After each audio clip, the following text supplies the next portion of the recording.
Mr. Hong, yung marketing plan para sa Lunar New Year next year, pinaka-print ko yun sa'yo, di ba? Bakit? Hindi ba abuso na to, ma? Christmas Eve na po ngayon, alas 10 na lang gabi. Parang feeling ko, sobrang na po ito eh. Mr. Hong, ikaw ba? Christian? Hindi. So bakit? Importante sa yung birthday ng iba.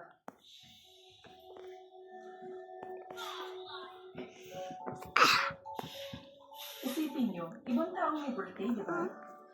Kung iisipin natin, birthday na ibang tao yun, kaya bakit naman magpapakahirap ka mag-decorate ng isang puno? Tapos ba't kailangan mag-abala kang magsulat ng greeting card?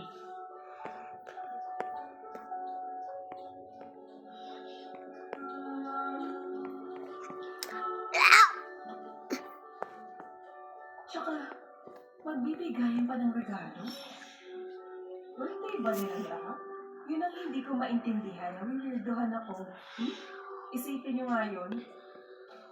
Ang cheap, parang mga pang-silya. Ang buhay ng tao, puno ng sorpresa.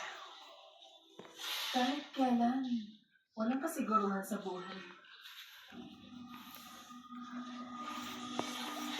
Finally, ba.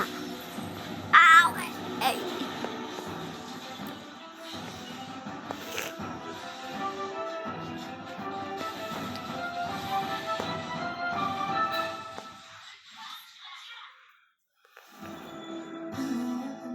Ri Jong-hyuk, miss na kita.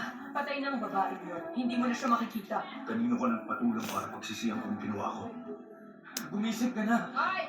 Dito ka matulog! Hindi mong sabihin si Samsung ay taga ron sa Timor? Urgent investigation report to. Hindi ba kayo dinalaw ni Jong Hyuk? Dahil tinatago mo ang babaeng yun sa kasapanganib ang pamilya.